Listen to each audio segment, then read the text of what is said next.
If you're looking to buy or sell a home and in need of the best realtors out there, look no further than the Ronnie and Kathy Matthews Group. They've instilled in each and every member of their team hard work and honest values, and believe me, it's paid off. They truly know the Houston market and what it takes to get a home sold quickly and at top dollar, and how to get the best deal possible for your home purchase. They're employee-owned. They care about their clients, so they always go the extra mile to ensure each sale and purchase is seamless and smooth.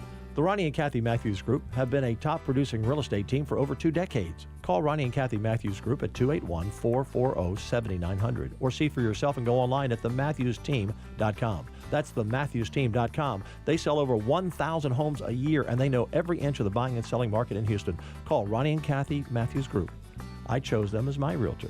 The Ronnie and Kathy Matthews Group, your realtors for life. 281-440-7900 or see for yourself online at thematthewsteam.com. That's thematthewsteam.com. That's the Ronnie and Kathy Matthews Group, brokered by EXP.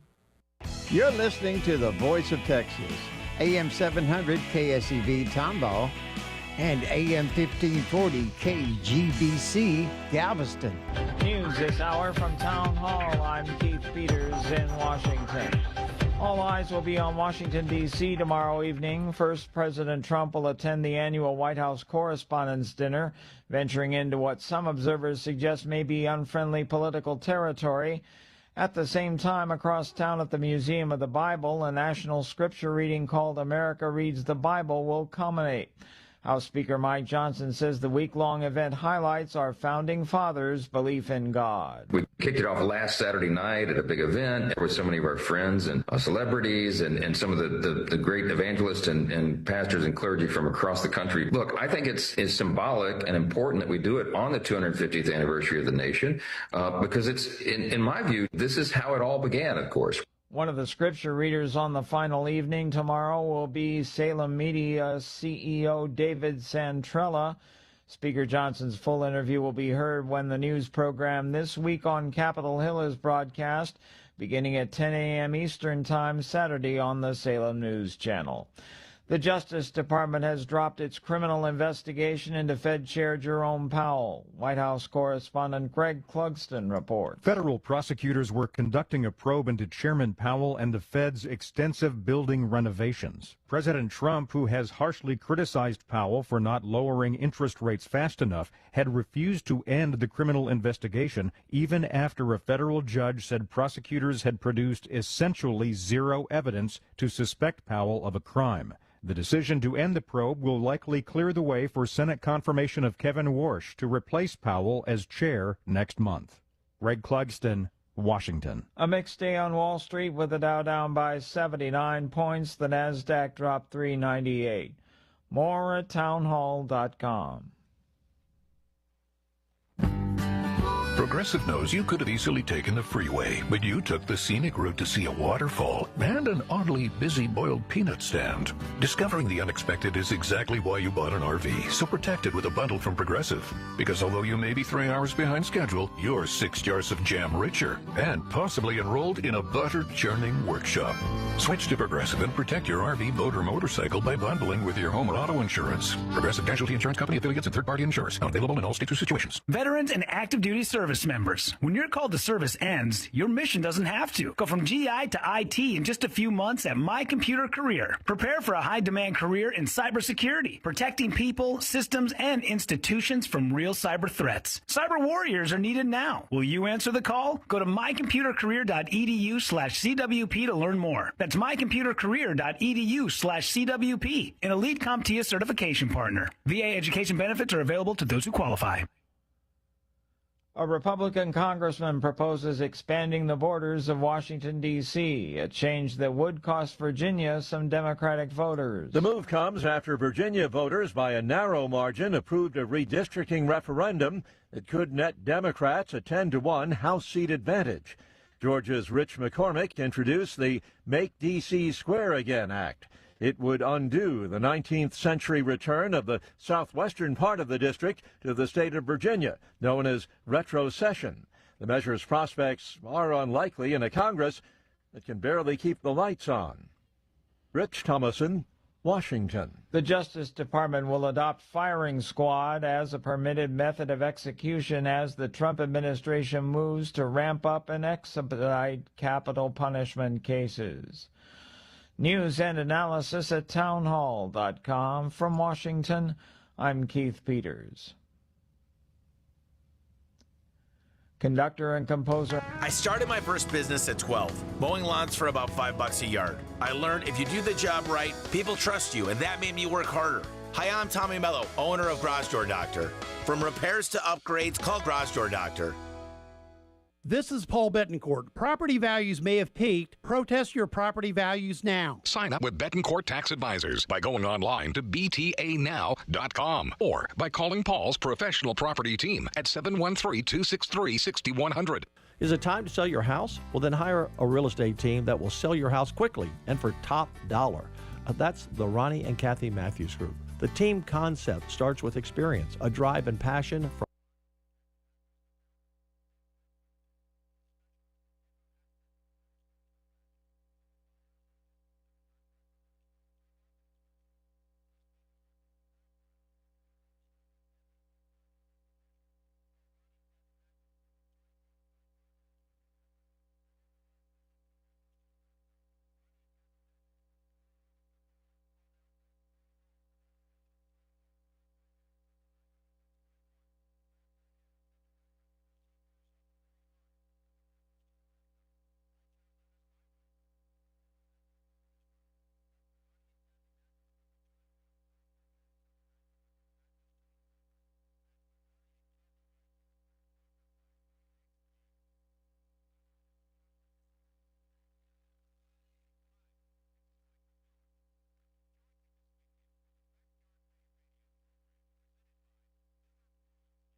every Saturday morning at 9 a.m.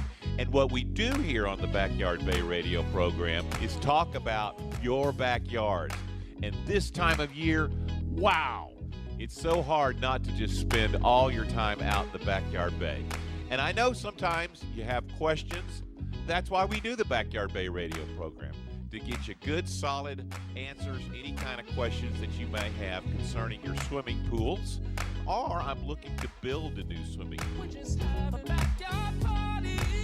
Join me this weekend for the Backyard Bay radio program, now at our new time, every Saturday morning at 9 a.m., right here on The Voice.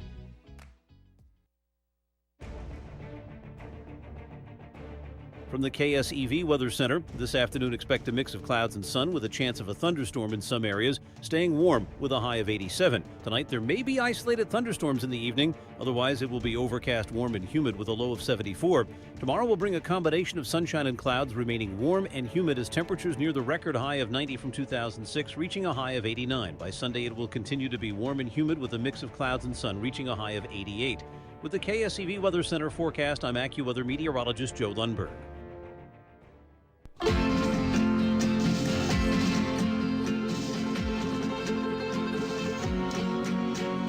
One for each other and all for one. The three brave amigos are we. Andale, amigos. Brother to brother and everyone. A brave amigo. And amigos forever will be. That's right. It's Amigos Forever here on the Voice of Texas. Thanks for joining us on a Friday drive home afternoon. You've got the taxman, El Senador Paul Betancourt at the helm, the soul man of the invisible Ben Struzan. I think he's on video somewhere. And the effervescent, ever ready judge sitting to my left here in the studio. I'm lost. You're lost? You're in Ben's seat? Is this a promotion? I'm like, have I been promoted now from over there? Well, exiled? I don't know. How are you feeling? Are you feeling more conservative? Very awkward, although I'm on the left side. Okay, so I feel more comfortable. All right. Well, Ben, are you here to comment on this? I guess there's no Ben yet. All right. Oh, now, Ben, are you here to comment on Eric sitting in your seat? He hung up. Okay. Nice. Well, he was Ben, obviously very unhappy. Well, he was not. All right. So. He was unwilling to face me. Here. Remember Eric's when I? sitting in my seat. Yes, Eric's sitting in your seat. You know why? Well, fortunately unfortunately, the cameras cut him out, Paul. I can't really see anything. I can see you very well, but Eric, I can see his hands. Okay, Eric, Tell him to get out of my scoot seat. over. Get out of my seat, Craig's Eric. got to get in here and redo this, okay? Now am I in the screen? Yeah, Ben, okay. Ben, that was an awful You short. are in. Hey, You Ben, are in. Ben, you remember when you gave me all that C word last? I called in from Tucson trying to be the nice guy, and all of a sudden you were doing that victory lap about the Gulf being open and the war is over. And you remember that? And I said, be careful. Don't be running. You may trip. Well, how's the week been so far?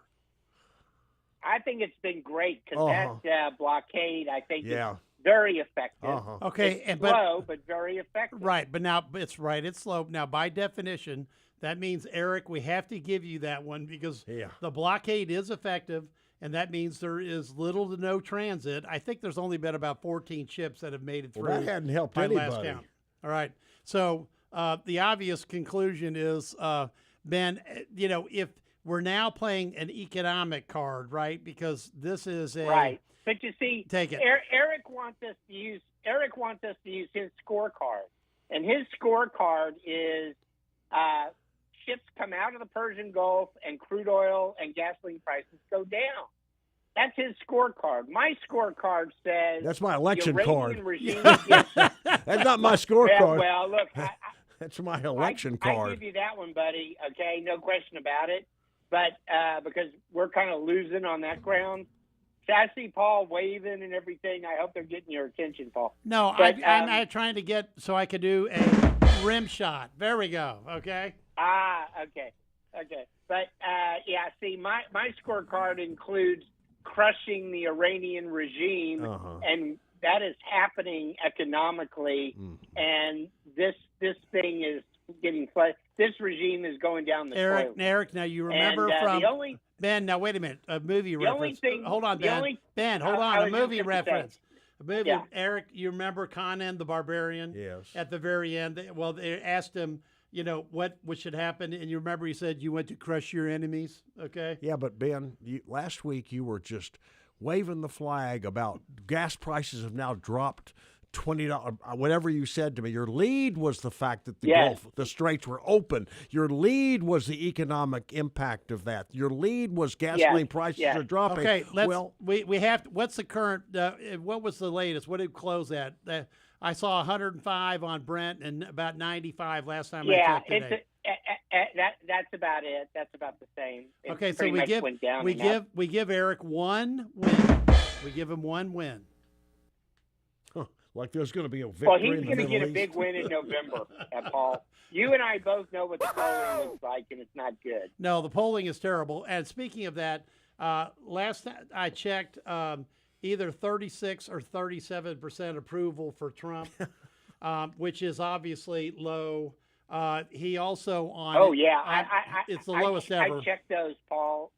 Yeah, I checked those, and it was Eric. It was about 16.5 upside down. That's the widest I've ever seen it. Right. Now, who is the CNN guy, the data analysis guy? He's kind of making a career out of Trump's bad numbers right now. Anyway, he pulled up some stuff about the economic point of where we're at a year. And on economics, I want to say that Trump was upside down by about 35 points compared to all the previous presidents that were upside down by even the worst ones like 27, 25, down to 22 for Carter.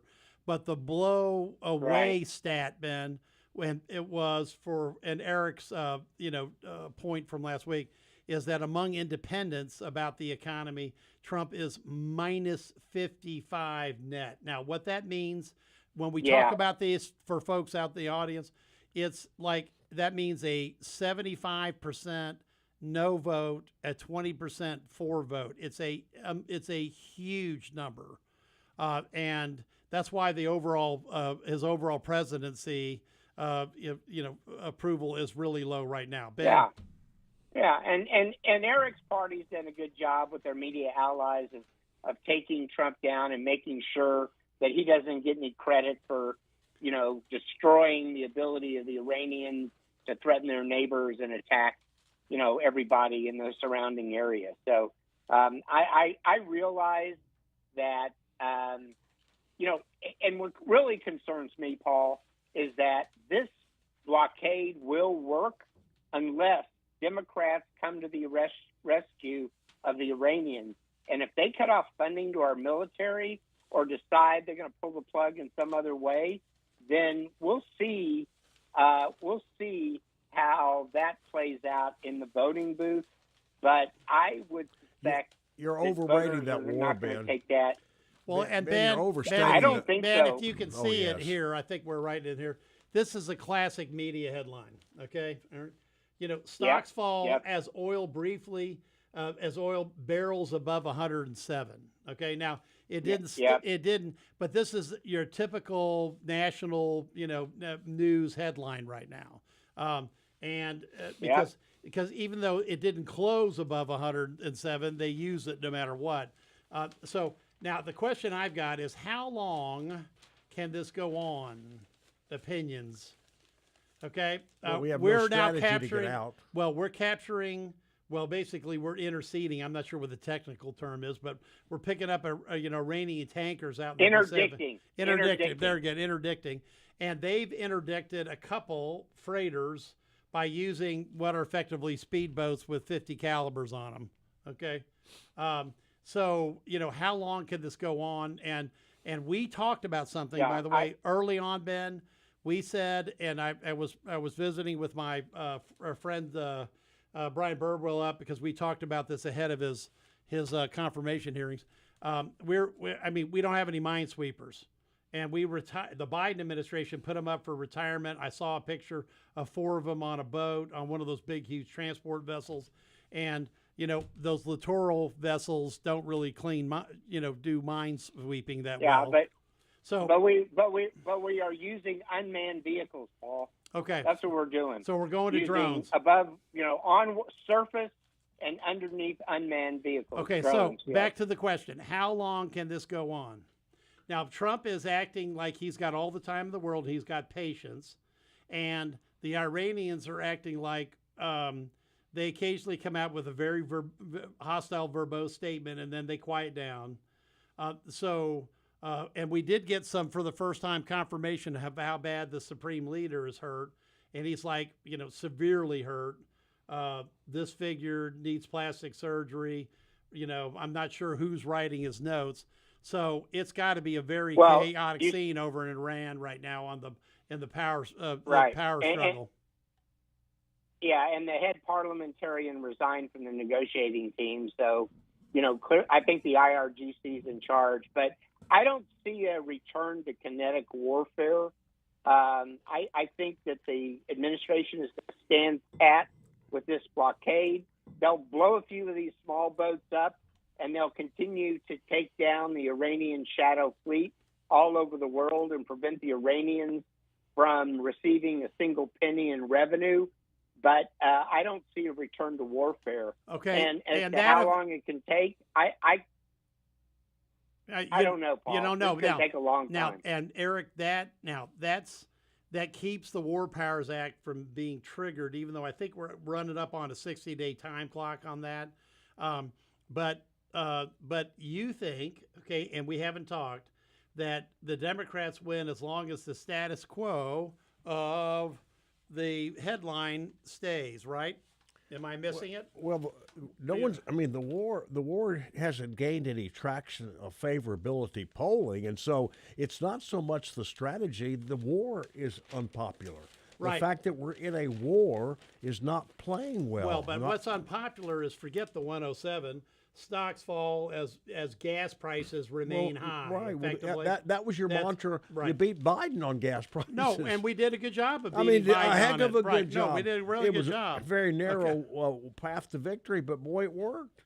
We've got the same one. All right, let's put Mike on, guys. Gary, producer El Supremo, put Mike on. And and so much for Mike. Okay, that's all right. We're trying to, Mike, call back when you get a chance. By the way, where's my board anyway? That's right. I know my board's gone, so you guys have to do it right next time.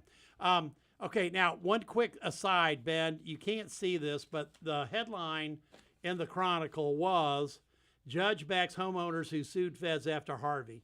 We talked about this 9 years ago. And I have expertise. And you had expertise because you were actually in one of those trials. Mm-hmm. And what we thought at the time was when they cranked up the outflow, saying they have no choice but to flood downstream. To release water from the dam. That eventually this ruling would show up. Now, it didn't show up in the trial at a court, but it showed up, I guess, in the appellate court. So take it, Eric. Well, years ago, no, federal judge. He did. Federal judge. Years ago, Ben, you might remember we had this discussion. White Oak Bio. I wound up being a visiting judge in the White Oak Bio case. And when was that? What, 20 years ago? Maybe more now, right, Ben? 25 years ago, White Oak Bio. And the suit was brought by all of the plaintiffs' lawyers representing all the downstream White Oak Bayou folks, and they came into court and the county came in seeking a summary judgment, saying that there was no intentional act, because if there is intentional act, I don't want to bore the audience, but then it's condemnation, and the government does have to pay. So I ruled against all those plaintiffs' lawyers, even though there goes my funding for my campaign, and granted summary judgment, saying I could find nothing in the record that showed that the government took any proactive step to create the flooding downstream. That there was no memo, there was no opening of a dam. And in this one, Ben, you might recall the Corps of Engineers came on television and said, hey, by the way, we're going to have to release some water from the dam or whatever it was, reservoir or whatever. And I go, oh, no. Oh, no. Because once you do that. Once you have admitted that it's an intentional taking, it's over. It doesn't surprise me, that outcome, that once you prove that they had to intentionally. I'm not saying it was a wrong thing to do. And Judge Lawrence Smith it. ruled that in the case of 12 plaintiffs. Now, I lived in these subdivisions, and these are part of my area. You got lucky, by the way. Well, that's because my one subdivision was the only one that looked like Venice. It was high enough to keep the homes dry, but the streets were all flooded. And they almost really cranked it up from there. If they had, they would have flooded the entire west side. Because there was a real log jam down by San Felipe, San Felipe Memorial that was at the time literally log jam that was backing everything up from the villages west. So they'll get some relief, I guess. Yeah. And of course, it took them 9 years to get it. All right.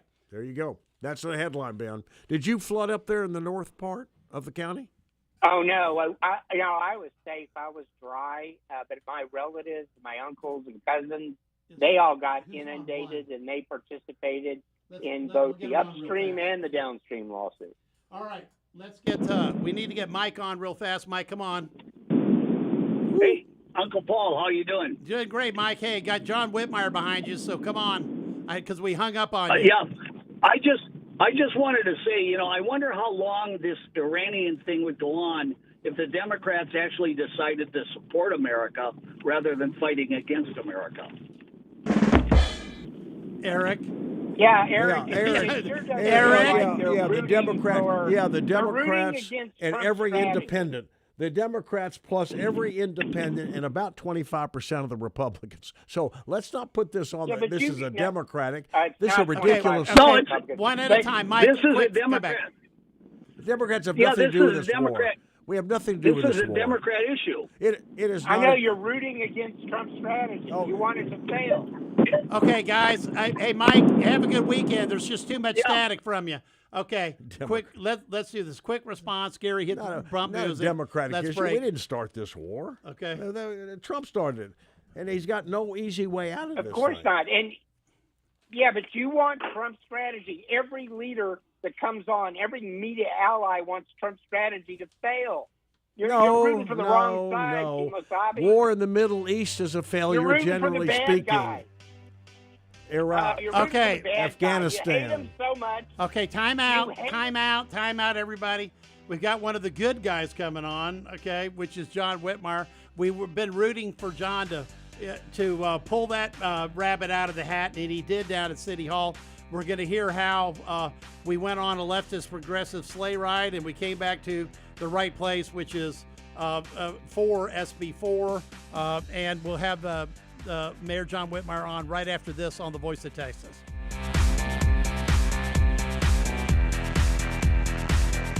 United we stand. The Voice of Texas. Hi, I'm Tommy Mello with Garage Door Doctors. My mom recently moved into a new home with a builder-grade garage door. Noisy, flimsy, and not built to last, so we're fixing that. Mom, you're my hero. When I was growing up, she worked 3 jobs just to save our house. And helped you build this company. Now I'm giving her a beautiful new garage door that's built to last. The garage is 40% of your home's curb appeal. When it looks good and it works great. Life is good. Thanks, Tommy. From repairs to upgrades, call Garage Door Doctor today. There's always more to love at Specs Wine, Spirits, and Finer Foods. More variety, more value, more good vibes. At Specs, you'll find the biggest selection in Texas, from rare finds to frequently loved favorites, all at the lowest prices. Being Texas family owned means we know every celebration should start with great flavor and good company. We've got the Lone Star Spirit, aisles of it in fact. Shop Specs! The fun starts here. Hey, it's Joe Pags coming up. He's a sheriff and also running for governor of California. Republican Chad Bianco joins the show. That plus Dr. Jesse Lopez. Did you know there's a shortage of vaccine-free blood? That and more on the Joe Pags Show. Tonight at 7 on KSEV and KGBC. Still the voice of Texas. Let me tell you how it will be. There's one for you, 19 for me. 'Cause I'm the tax man. Yeah, you've got the tax man in with the 3 Amigos here on the Voice of Texas. And as promised, we've got the judge, we've got the soul man, and we've got the mayor man himself. That's Mayor John Whitmire of City of Houston. Hey, John, glad you could join us this afternoon. Thanks, Paul. Hey, John. I'd like to say I'm glad it's Friday, but my job doesn't stop at Friday. I have to go the full weekend. Well, John, we've proved that over the last 2 weeks because since you've gone on this, liberal, leftist progressive sleigh ride, courtesy of your 3 leftist progressives down at City Hall, we've had Ken Paxton on, who said SB4 does apply. And, oh, by the way, I don't know if you saw it. I saw it. Yeah, appellate court just reapproved it. I mean, agreed with it for the 19th time in 9 years.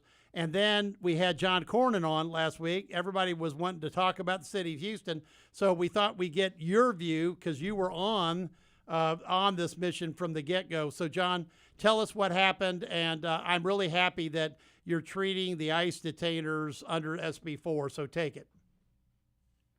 Well, thank you, Paul. And I listened to those interviews. Let's go back in time for over. Hold on. Wait a minute. John, a ringing bell. Because John Whitmire said he listened to our interviews. Everyone should be listening to 3 Amigos. Humorous point done. John, take it. Well, it's a fact I listened to them. Over a year, when the ICE put the warrant on the National Crime Information Center, and we by law have to look for warrants for people that are pulled over, is for the protection of the officer, the public. I don't care if they're from Montgomery County, Travis County. If there's a warrant, including ICE, we have to contact that agency. And it's been working smooth for over a year. We've got an outstanding chief, tough crime fighter. I'm down there. We've not had any turmoil like L.A., Chicago, Minneapolis. I can go on and on.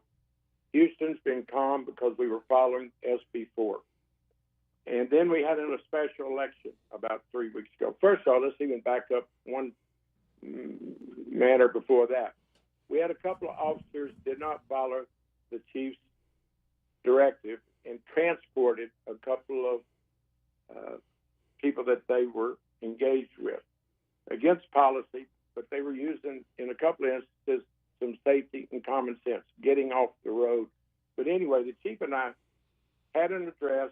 We had a directive that you use 30 minutes, you call a supervisor, and that's the maximum. So anyway, it was working smooth for everyone. It was following Senate Bill 4. Certainly finances were not an issue.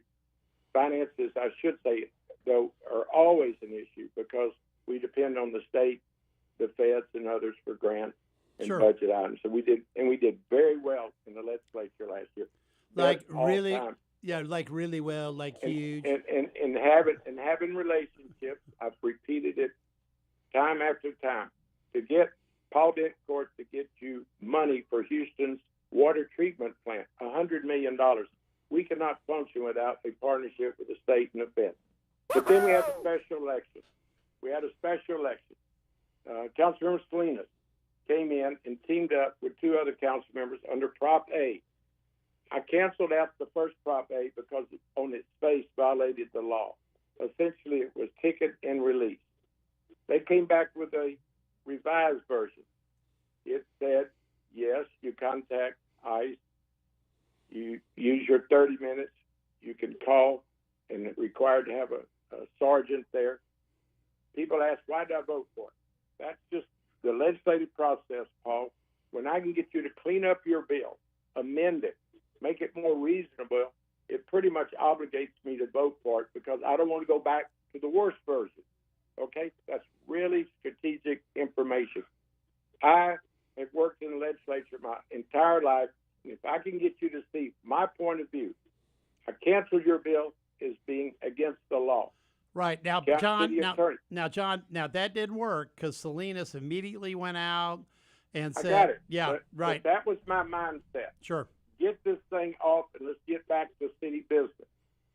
So that triggered the governor's attention. And it was mainly because Salinas went out in the lobby and continued to say it allows ticket and release. And let me just tell your listeners, it's not just immigration that's part of the discussion.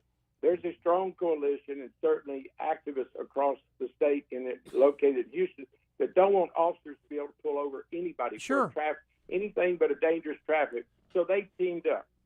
Hear what I say. You can't pull over an officer if they have a suspect or a traveler for any nonviolent traffic violation like expired license plate, dangerous driving. Anyway, no, and John, and she clearly went on a foghorn, said that it's ticket and release, and then she said she was coming back for more.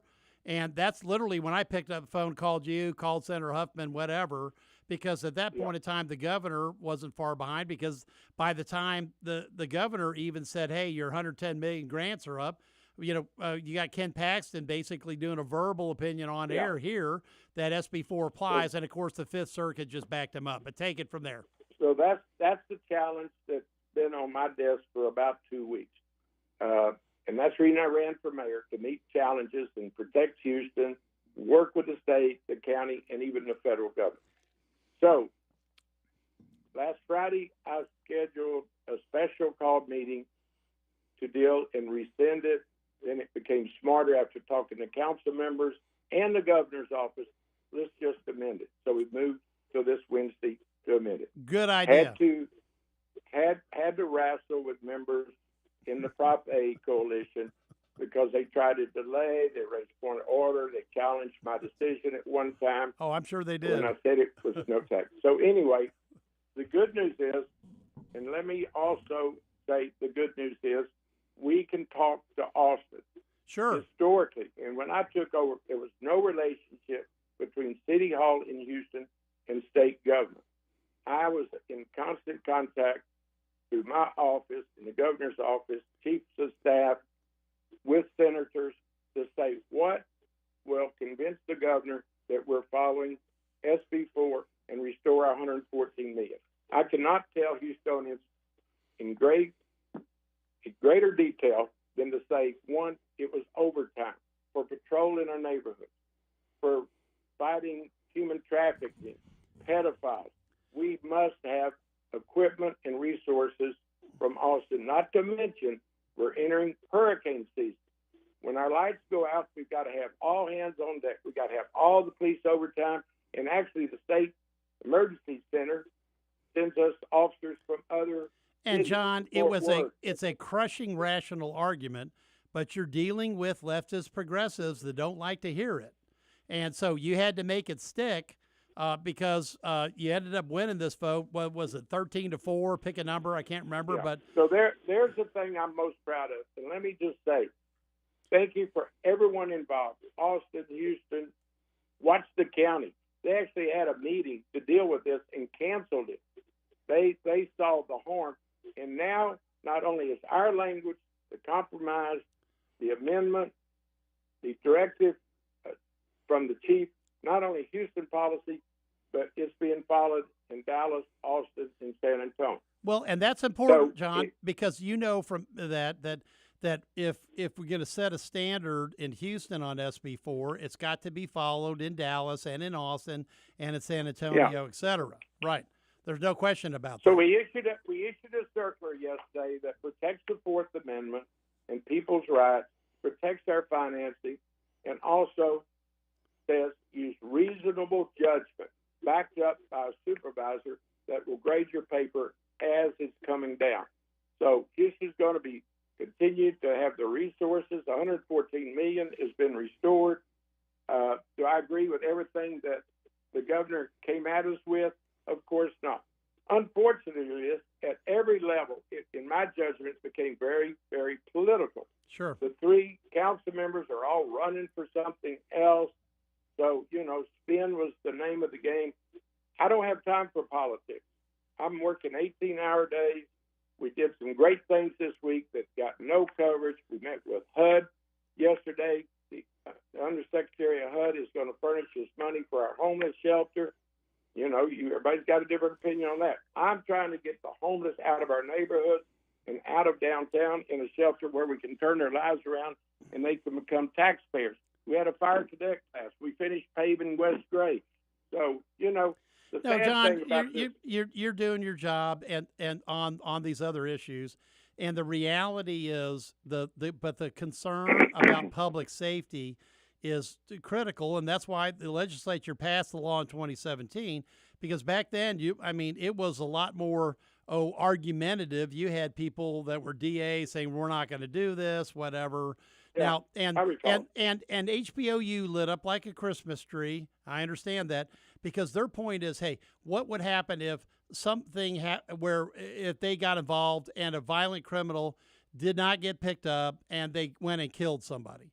And we've had that happen. We've had that happen because we've had, and you've been, speaking out on this too. We've had 180 some odd people killed by leftist progressive judges releasing people like popcorn that are violent on the streets.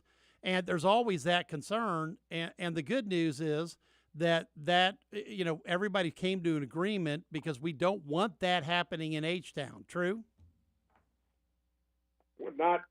Don't put all those words in my mouth. But anyway. Well, I'm trying. Yeah, I know. Well, I'm in a nonpartisan position, and I value everyone's opinion. And let me thank HPOU. I've worked with them for over 50 years in the legislature.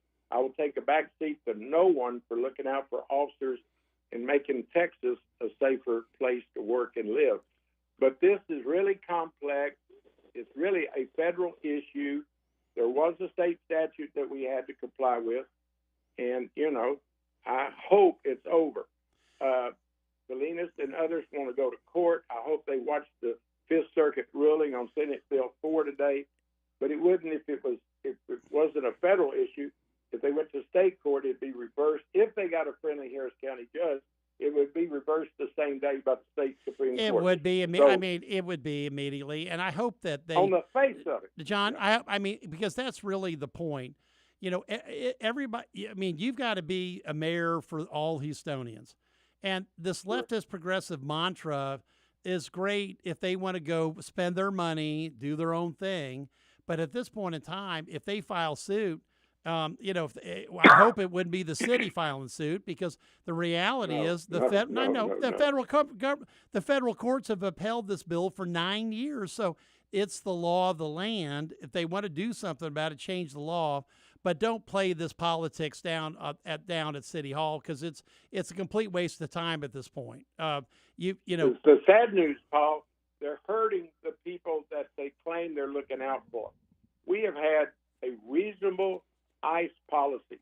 We don't interact with them. We follow state and city laws. If someone has a warrant for someone that we've engaged, we call that agency, whether it's Montgomery County or Travis County or ICE.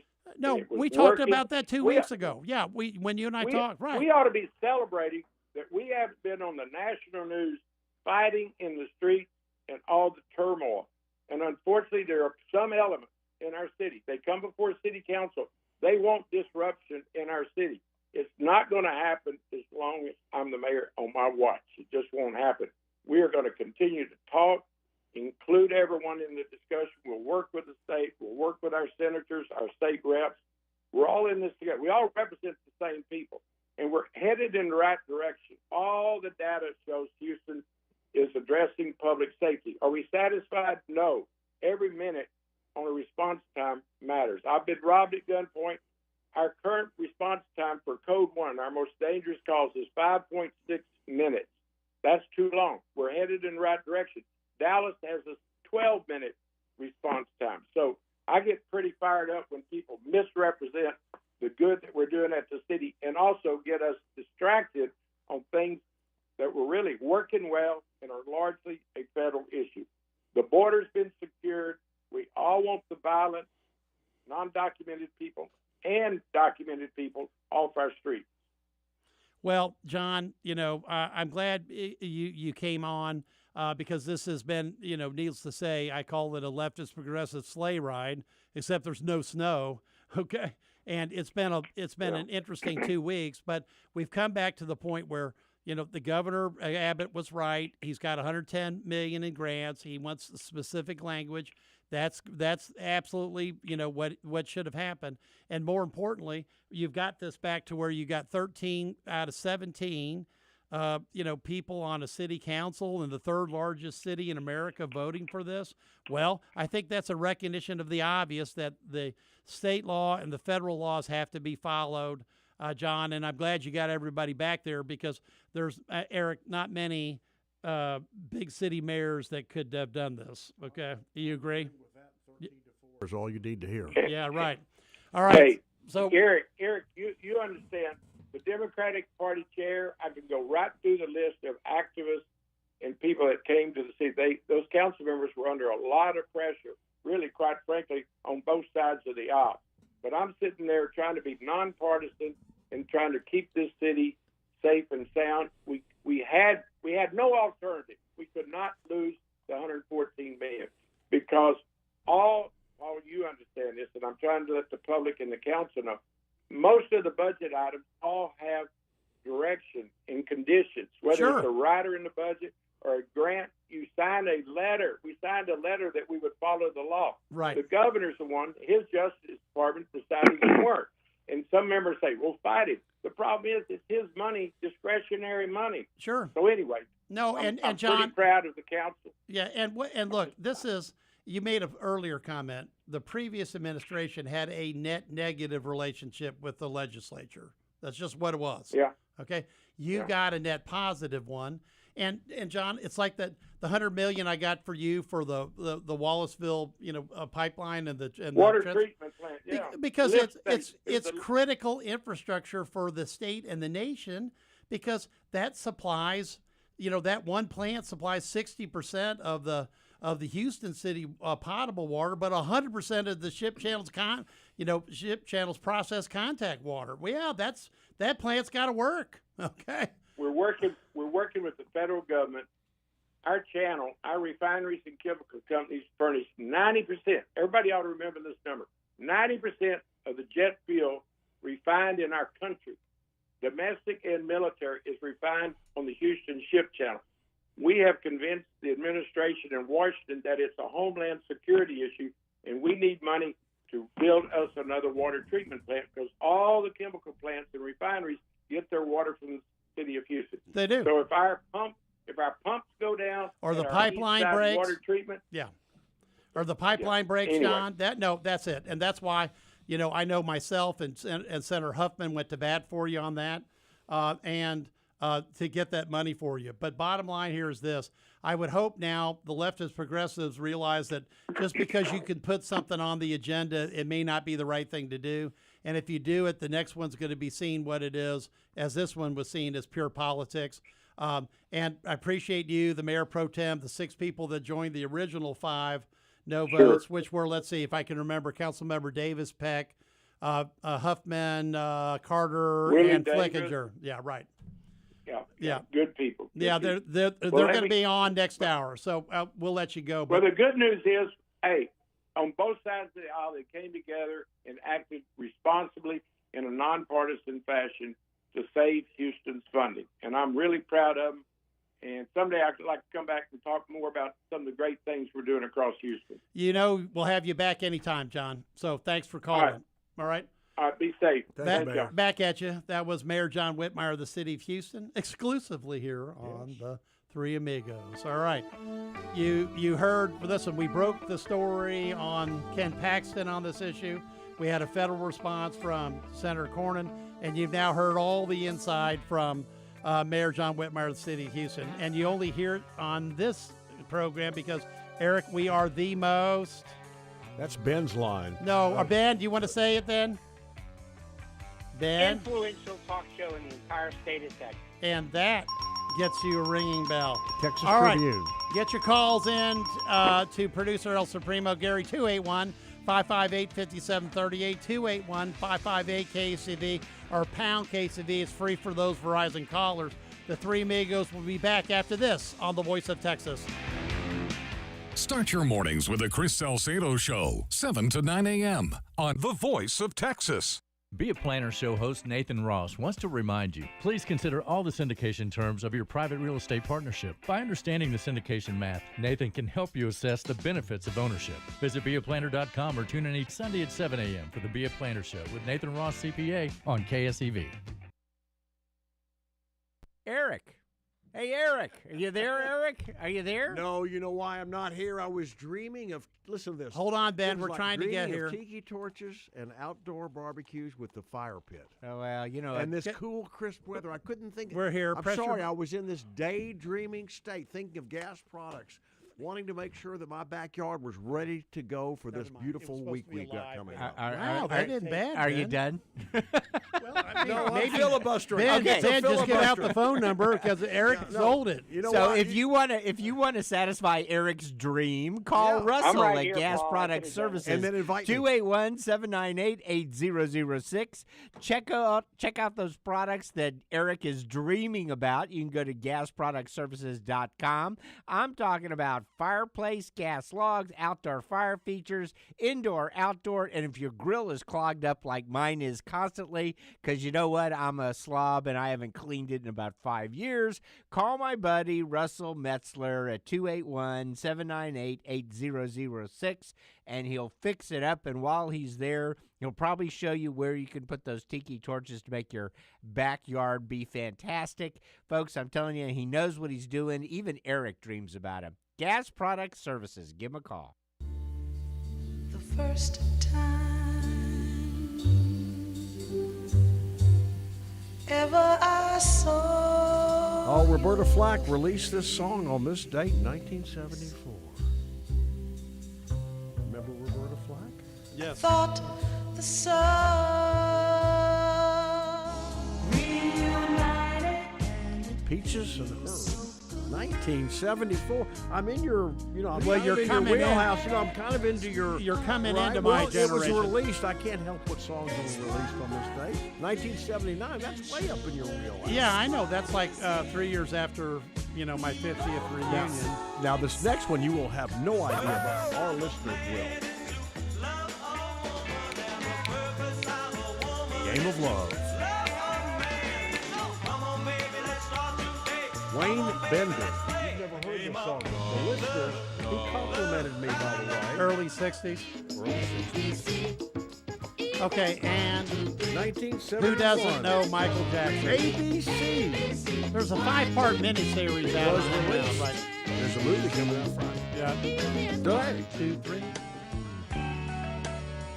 And finally, We should have ended on ABC. oh no. Stuck inside these four walls. Where the heck I did- don't where either. did that What do come- you do? What happened, Gary? We should have ended we had the on finale, the real ABC, finale. 1, 2, 3. Where's the Hey, finale? Ben, because the problem is, No, No. That's wings, whatever. Night Fever was released on this day in 1978. What happened to my Night Fever? Yeah, really. Okay, never mind. Okay, and Paul- Ben, I think, ABC 123 is what the Democrats are doing to us, Ben, because they don't have a candidate. They don't have anything. No, we're doing Four Corner. That's it. They're just We're Dean all Smith. they are is anti-Trumpster. We're just watching you guys. I know, that's We're it. watching They're just you guys. pure anti-Trumpster. The whole, not just Now, Democrats. But okay. Come on, they're peeling like. All right, let's talk about Virginia. We haven't talked about that yet. Well, you started that fight. Yeah, well, you guys started that fight. Well, I mean, at 10-1 redistricting, you started this wins fight, by Republicans. 51.5 to 48.5, I think, something about 3 points. Now that tells you how frothy the vote is, because there's, by any definition, the only thing that's more than 10-1 is 11-0. Okay, now. Pretty good, 0, Paul. yeah, right. You're laughing, That's right? I that's mean, good. he's whatever. He's laughing. Yes, you're right. Now, Ben, when I was on the floor about this redistricting, the one where Trump ordered you all to do it. no, he just asked for 5 more seats. Okay. Now, All right, I'm sorry. All right. Well, let's get the record straight. Yeah. There are 0 Republican congressmen or women in all of New England. 0. None. Yeah, but you started this fight. Okay. So I'm not saying that the fight was actually started earlier. When you look at Illinois, it's like 13-14. I mean, no, 3-14. Okay. And California now cleans up. You started this fight. Well, but Eric, when's by the way, in our deal, okay, there's still a lot of Democrats. There's double-digit Democrats, and there'll be more, because out of the 5 seats, maybe we only win 3. Okay, so maybe it's you're ecumenical. No, it's a net 1. Maybe it's a net 1. Okay, all right. No, I'm just saying. But look at 10-1. Why even bother? Now, the judge, by the way, is not completely crazy, because they had specific things they should have followed, like 90 days. They didn't do it, so it may get overturned. Ben. Right, exactly. They're disenfranchising voters. They're trying to go back to Jim Crow 2.03307. They're, hurting minorities and disenfranchising voters, denying us everyone the right to vote. Wow. And I'm sure that didn't happen in Texas. Step in and do something about it.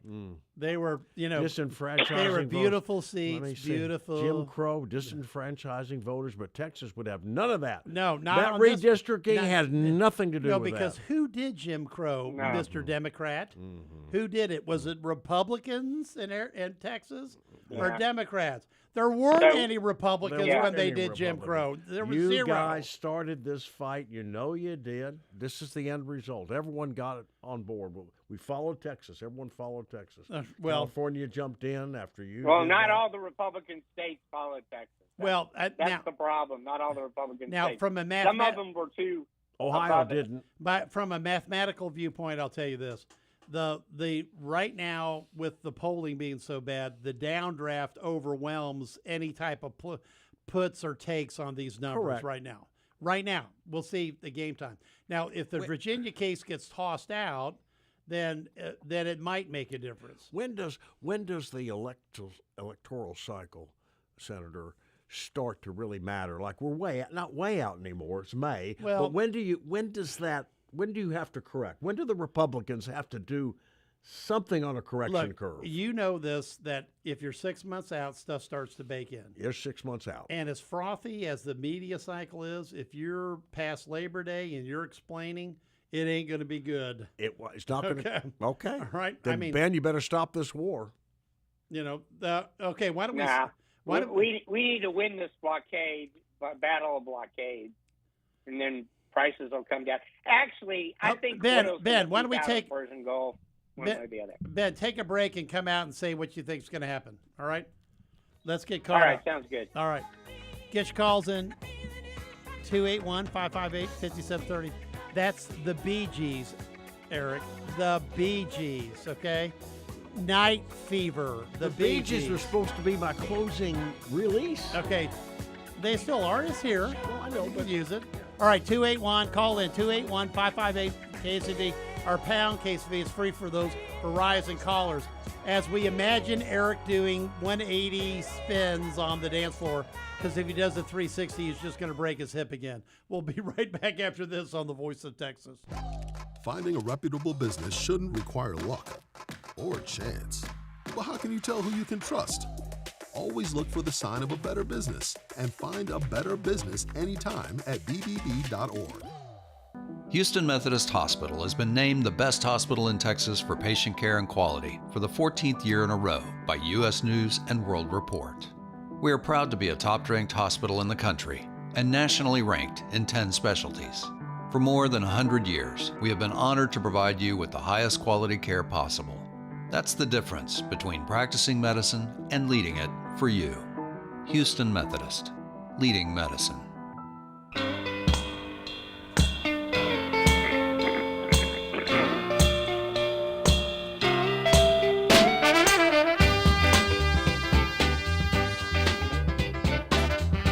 Okay, take it, man.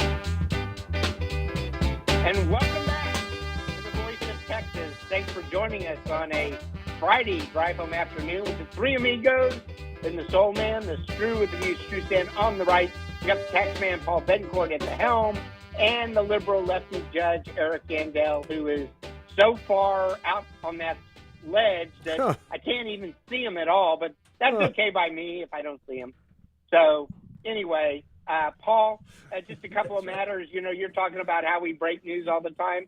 Well, as you know, I was on What's Your Point last Sunday, and I was able. Yes, we were able to break the news about Senator Cornyn's position on supporting the Republican nominee for the Senate. Greg Grugan announced that and gave the Amigos credit for it, I might add. So a shout out to Greg. Thank you very much for doing so. And as far as, yeah, there he goes. And I'd like to know, Paul, I was going to ask the mayor, what is the policy? Because I'm not sure I quite understand it. There's a traffic stop. Basically, they're going to check. Officer checks the database. Right. And if a civil warrant. And then what happens? What happens? If a warrant. There's a civil warrant. If a warrant's there, they will call. They will detain the defendant in the car on the broken taillight or whatever. They've already issued the ticket. They will detain him. They will call a sergeant who will come on the scene. They will also call. They will also call ICE. The HVOU said they're going to call ICE on they're going to call them all the time. And right now, there's a 30-minute window that ICE can choose to enforce or not enforce. I don't think that's there anymore, Eric. I thought the 30 minutes reasonable. Is gone. Yeah, they've got some agreed to language, whatever. I can't. Okay. Well, and nothing will be contested until there's a court hearing on whether or not you can detain someone on a civil warrant. I mean, like criminally detain them, like against their liberty. That hasn't been tested. Well, yeah. I mean, if you want to have that, you have that argument in a court of law. Well, and work its way out. Julian Ramirez flipped his vote because all those warrants are signed by a judge. At least that's what he told me. I don't know. Okay. I don't know. Until someone rules on what those administrative warrants can and can't do, and hadn't been done yet. Yeah, and it was good enough for Obama and good enough for Biden, I might add. Well, sooner or later, Ben, you're going to have to give up on Obama and Biden. This is your president. We're well into telling the term. Your liberal lefty hero president used administrative warrants to pick up ICE and give them to ICE all the time. All the time. We're well into your term. Yeah, just to clarify, like I said a minute ago, there's no more 30 minutes. It's now effectively a reasonable amount of time. Okay. And look, the HPO officers they're gonna call because they, again, in their letter, they said it right. What happens if you let go? What is the next mass murderer? Okay. Well, understood. And how do they feel? And what's their liability? What's their liability individually? What's their liability for the department? The question will be reasonable amount of time. That's fine. That's because it's a detention. You see, you're detaining someone on a civil warrant. Right. What will go into the courts is whether or not that detention, non-criminal detention, because it's against their liberty. That's fine. Well, I know, Ben. I'm That's not fine. arguing. Oh, Eric, Look, come on. Eric, if you're going to, this has been going on the same way for decades. Eric, you're going to lose here's that. the bottom You line. want to go to court over it? Let's go to court over it. Yeah, because look, first off, let me make a comment. the SB4 language that Ken Paxton read here 2 weeks ago is either to prohibit or materially interfere with immigration laws. So that law has now been stood up on front of the Fifth Court of Appeals now for 9 years. Well, the civil warrants are still Right. in. And and the bottom line is that they are that's established law. Now, if somebody wants to talk about that at a federal level, great, because the bottom line is I'd rather you have to come down on, do you protect the public, yes or no? And Eric, the cases that have come out of Crime Stoppers after we released these. But that's over. That argument's over now. Well, no, and this argument is too. Yeah. By extraction, Eric, this argument is over too now. It's over. In terms We've had decades of civil warrants. Decades of civil warrants. Yeah, I'm not saying I haven't seen any court cases. Well, all right, but Whitmire landed it with a 13-4 vote. We're all good right. now. I mean, we should be good. We're good. And HBOU, they're not going to mess up. They're going to make sure everybody They does it right. were okay with the 30-minute rule. Until the Supreme Court rules on it, you need to enforce the law. All right, great. We're going to go to next hour.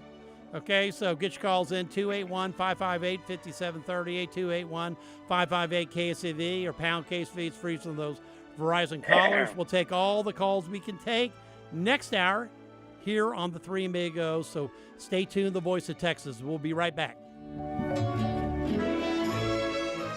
You're listening to the Voice of Texas, AM 7.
and closed the Straits of Hormuz. What nobody expected was that the Iranians would be allowed to export while America's allies, the Saudis, Kuwaitis, the UAE, and occasionally Qatar, would be blocked. A sort of mutually assured destruction was expected to provide enough leverage on Iran to keep the straits open. Yet, for a brief period, they were allowed to export their own crude and charge a ransom to anyone else wanting to do the same. That is, until the U.S. Navy stepped in with a blockade of its own on all Iranian exports, including crude oil.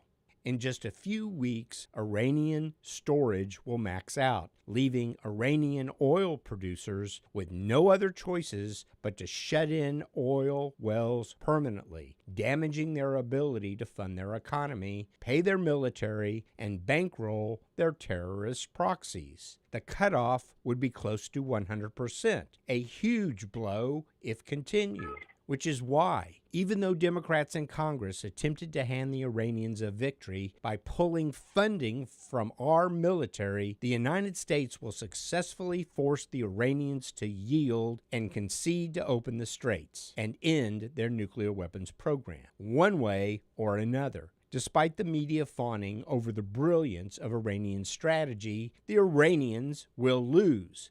Despite his political opponents rooting for U.S. strategy to fail, President Trump has bent the arc of history and dealt a homicidal regime a blow it will take decades to recover. The American people have not supported this war, and high gas prices will harm Republican chances in November. But the prospects of a deal on America's terms should result in us doing a lot better than most people think. I'm Ben Strusand, and that's my view. Political contributor Ben Strusand, only on AM 700 KSEV.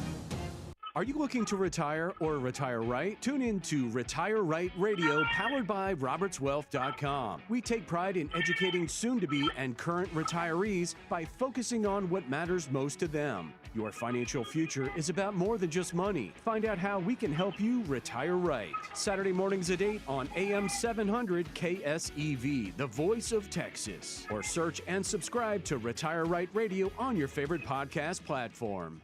Hi, this is Paul Betancourt. Property values may have peaked, making 2026 a must year to protest your property taxes. Sign up with my excellent Betancourt tax advisor team at btanow.com, as our experienced senior property tax agents and customer service matter. The Taxman says do it now. Sign up with Betancourt Tax Advisors by going online to btanow.com or by calling Paul's professional property team at 713-263-6100.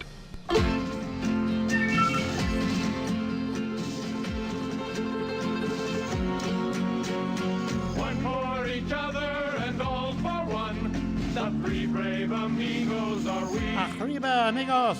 Brother to brother and everyone, a brave amigo, and amigos forever will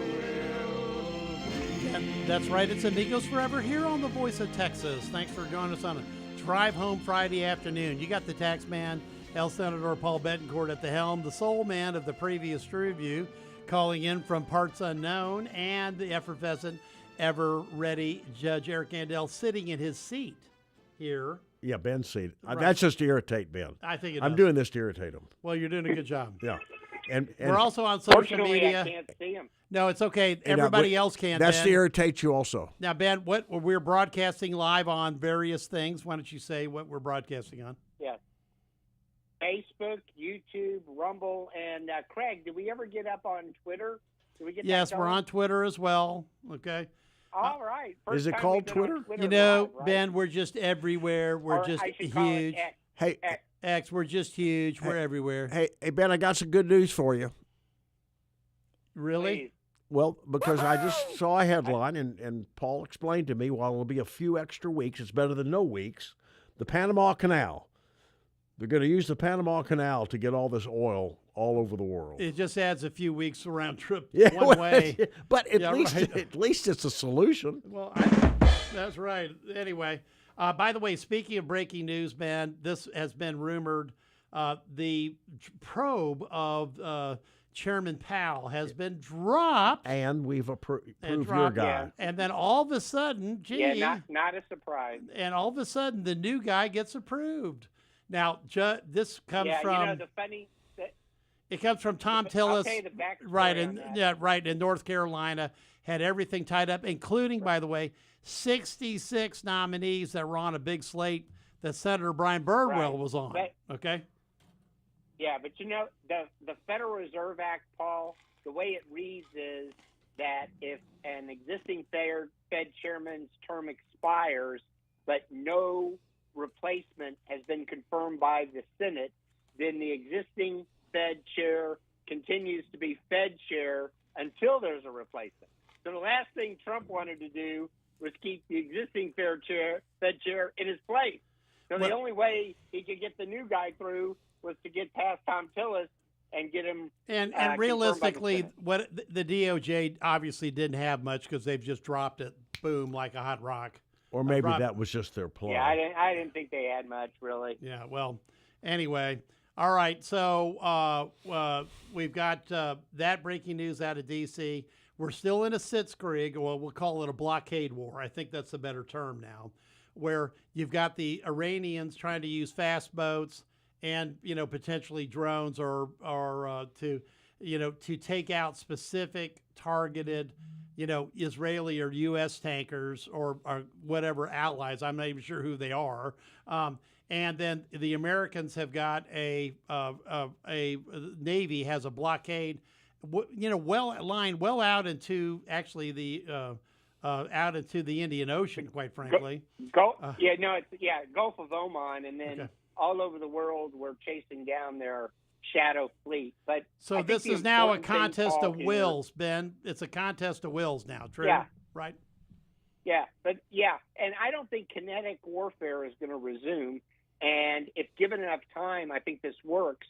Again, Democrats in Congress, they concern me more than the Iranians at this point. And there's a lot of oil that's leaking out in other places in the Persian Gulf. And by the way, Paul, those tankers that are being attacked, those are not U.S. flag tankers. Those tankers, those ships, they're not bound for U.S. ports. They're bound for Asia and Europe. And my belief is that sooner or later, particularly the Europeans, when they run out of jet fuel and they're in gas lines in Germany and France and England, they're not going to have any choice but to convoy those ships. Well, they're more likely not to do it than we are. We're not going to do it. They're going to have to step up and do one of the ships that the Iranians, if it's the right one, I saw it's Iranian TV, it was riding so high. I mean, that white line was so high. It was like 20 feet above the water line. So I know it wasn't carrying anything, that the Iranians picked up. Now, there is a fragile truce still in Lebanon. The Israelis have advanced to forward, quote, deployment areas, which happens to be southern Lebanon with most, I think almost exclusively, what's left of the Christian villages in those areas. Very few Shiites are in the areas that they've taken. Now, so all this can turn, and it can turn into a kinetic war right away. In Lebanon, no question about that, Ben. Okay, in Lebanon, I sure. don't think either side wants it. Yeah, in Lebanon, sure, but I don't think either side wants it. Iran doesn't want a resumption of the bombing, so they're only going to push up to a point, and they're going to try to make their point about taker traffic, and the United States is going to just close this thing and keep it shut every door shut. No, by the way, it's not just exports; it's imports also. There is nothing going to Iranian ports, and those are critical materials. The only thing we know, Ben, you're right, is that nothing's coming through. Now, on the Caspian Sea and through the Stans, there's a lot of traffic apparently up there coming in. Sure, but of course. But those aren't the but those aren't the Russians. big ports that are on the Gulf. Okay. Right. Now. Right, but I see the point to Eric that it's really hurting us in the polls. It's going to kill us at election time. But I'm just saying, my view out of this thing is for Trump to come up with a win out of this thing, and as a result of the win, prices now, Ben, at the pump start to come down. Right. Now, a win would be defined as it has to be that gas prices come down, right? because right now, exactly. Right. And it basically tanker traffic resumes through the Straits of Hormuz. Although there's a lot coming out of the Persian Gulf, Paul, only about half of it is being cut off. So they got they've got a pipeline across so. they've got a pipeline across Saudi to the Red Sea. Yes, there's stuff coming out now. Oil prices are high, but they're not going into outer space. And I think everybody's going to wait this 2-week period out, which is what I think I'm going to call the blockade war at this point. But the longer it bakes in, the worse it is on the working class, middle class, on draining their bank balances. That's what Eric is really is counting on. The Democrats are counting. And he's right about that. But the issue is, Eric and Democrats and their media allies keep rooting for the Iranians. You can imagine the IRGC just sitting there in their strategy room watching C-SPAN and Chuck Schumer, talking about, how they're going to pull the plug and, we need to end this war right away and war powers this and war powers that. And, pulling the rug from under our military. Okay. And I just don't know that the Democrats Ben, quick comment. Ben, you keep dragging the Democrats in. This is a 3/4 to 1/4 position that the country is taking, not Democrat, not Republican. Okay, let's go to the phones. All right, let's start. No one wants this war. All right. Eric, no. You're wrong about the military. You're wrong. Pulling the legs out from under our military is formally unpopular. No. Okay, well, let's go to line. It looks like Courtney's been holding the longest. Well, I guess we got Ted. Ted, you're up on the Voice of Texas. Come on, Ted. Well, hi there, everybody. I'm calling in. I'm running for Spring Branch School Board for position number 2, and I saw you at the luncheon on Tuesday. And hey, Ted, Courtney Anderson is running. Yeah, Ted, say your full name so everybody knows who you are. Yeah, Ted Tredenick. Right, and Ted, you're running for school board in SBISD, and we'll give you a minute 30. Go. Why are you running, and how can people get involved in your campaign? Yeah, well, I'm running. I'm a former teacher and was a classroom teacher for 15 years, and then I've been an attorney for 15 years. And I've always had a real heart for teachers. And so I decided to get involved to be kind of a cheerleader for the district, but also to champion our teachers that are what I would call first responders. It's an unappreciated and often misunderstood job, and so I want to help improve and support our teachers, and I believe that will translate to better outcomes in the classroom. So I decided to get involved to try to get people more excited about public education in our district. And support those folks as best I could. And Ted, that's great because there's an election coming up. I think it's May 2nd, okay, which is Saturday, if I have the right date in mind. And basically, that's right, and from Uncle Paul's perspective, we passed a lot of good legislation to have helped Spring Branch. With this last homestead exemption, I think they're finally out of Robin Hood, which is a good thing. The previous big bill got them down to $1.8 million. I think this last one that I passed with Lieutenant Governor Patrick plowing the road for everybody, got there. I don't think you're in any recapture point at this point, and all this money. Well, we've got to cut $24 million though this coming year, and so why, Ted? Why? We've got declining enrollment. Oh, okay. Now that's a real issue because the state pays you on enrollment. Okay, but at least Robin Hood's out, so we'll have you back to talk about this. How can people get involved in your campaign? Is there a website or something, Ted? There is. I've got a website called Stand with Ted. .org. I did it as I'm a paraplegic, and I did it as a kind of play on words, although my kids think it's dorky. But they can have their opinion of Dad's website. Okay, Stand with Ted. Yeah, right. Yeah, standwithted.org. You can check it out. You can request a sign or donate, whatever.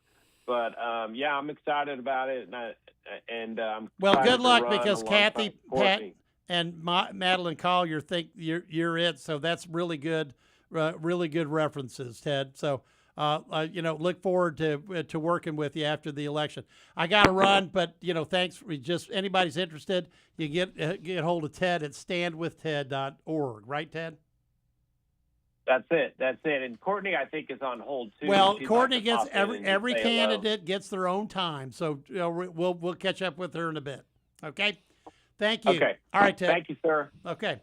Let's squeeze in another call. I forgot about those elections coming up. Yeah, they're coming up, right? Wow. That's why we're doing. Okay. Let's get Al on. He's been holding a long time too. Okay. Al, come on, Al. You're on the Voice of Texas.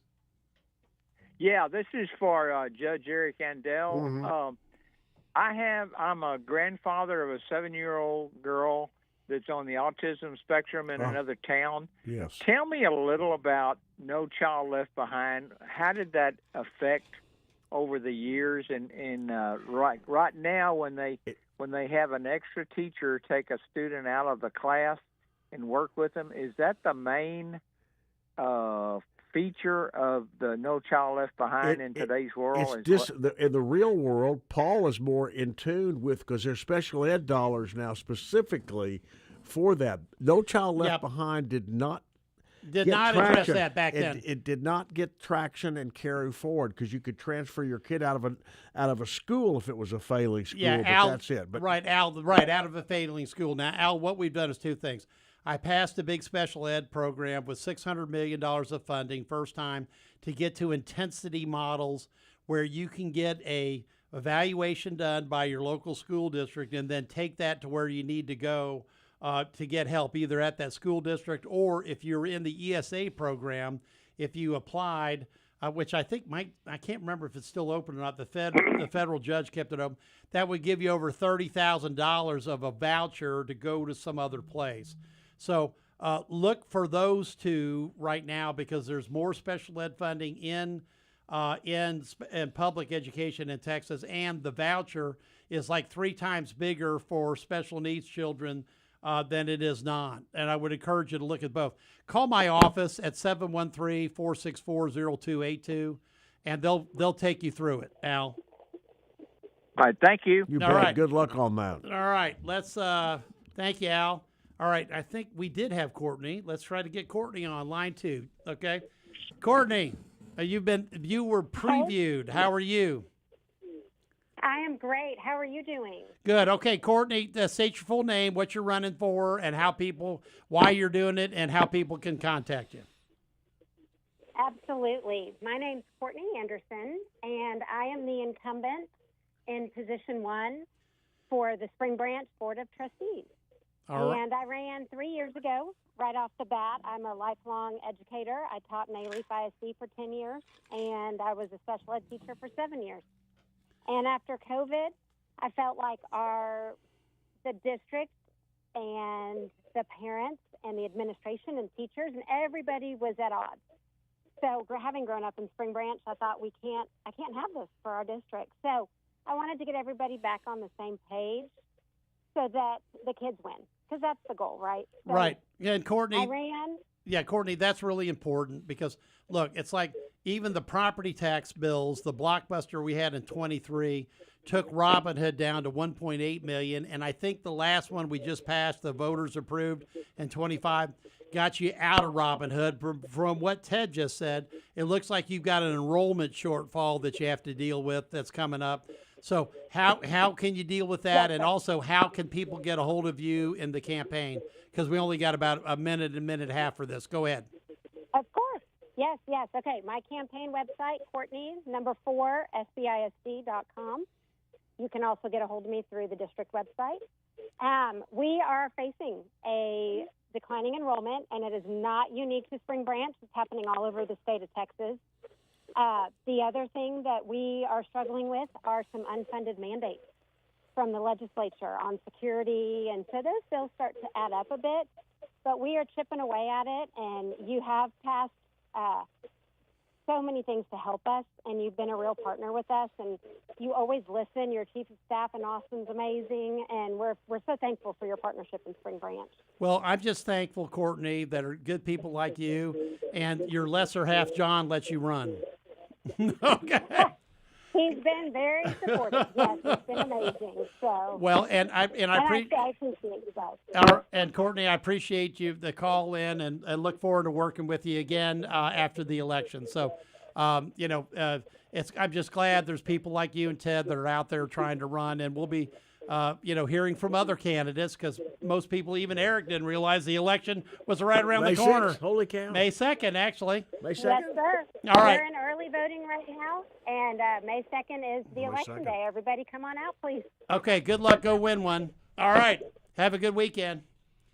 All right, why don't we take a break here and get some more calls in, 281-558-5738, 281-558-KSCV or pound KSCV. It's free for those Verizon callers. Well, looks like we have Pastor Willie Davis and maybe Fred Flickinger up. We'll see you next on The Voice of Texas. We'll be right back after we pay a few bills here on The Three Amigos. Your home team for conservative talk radio, The Voice of Texas. Finding a reputable business shouldn't require luck or chance. But how can you tell who you can trust? Always look for the sign of a better business and find a better business anytime at bbb.org. Got a question or comment for the Amigos? Call now. 281-558-5738. That's 281-558-5738. When it comes to garage doors, no one knows more than the doctor. Garage Door Doctor. I started my first business at 12 years old, mowing lawns for about $5 a yard. I thought I was crushing it until my buddy down the street undercut me by $2. But he didn't just cut the price. He cut corners too. That's when I learned if you do the job right, people trust you, and integrity beats profit. People care more about how you show up and whether you do what you say you're going to do. Hi, I'm Tommy Mello, owner of Garage Door Doctor. From garage door repairs to upgrades, we show up, we crush it, and we stand behind every job. We only use the best parts, and the spring's guaranteed to last a lifetime. Because when you care about the people you serve, you work harder, and it shows. From repairs to upgrades, call Garage Door Doctor today or schedule online at garagedoordoctor.biz. And yeah, we still beat the other guy. When it comes to garage doors, no one knows more than the doctor. Garage Door Doctor. Chris X here to tell you about Humble Amco Transmission and AC Specialists. People who know go to Amco. I personally trust Jay Streckfuss and Humble Amco with all of my vehicle's needs. With complete car care, they'll take care of all of your auto needs as well. Always a free check engine light inspection, and tell them that Chris X sent you for a free engine scan. Call Jay today at 281-446-0862. That's 281-446-0862, or online at humbleamco.com.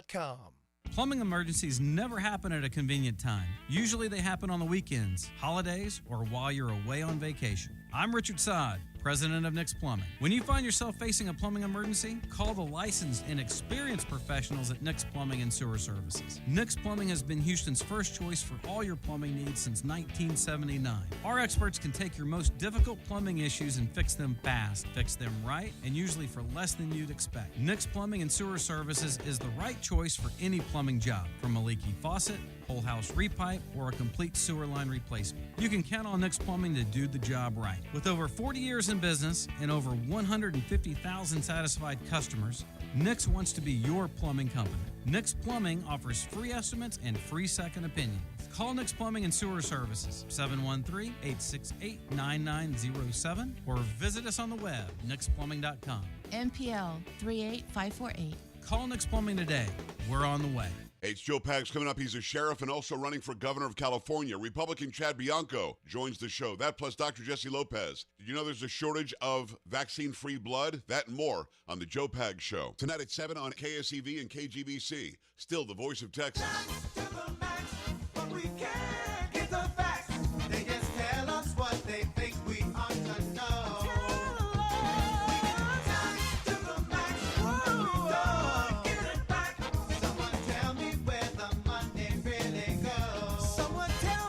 And that's what we do every day on The Voice of Texas. We tell you where your money goes, especially when the three amigos rides into town. You got the taxman, the soul man, and the judge. And let's put on Pastor Willie to start with.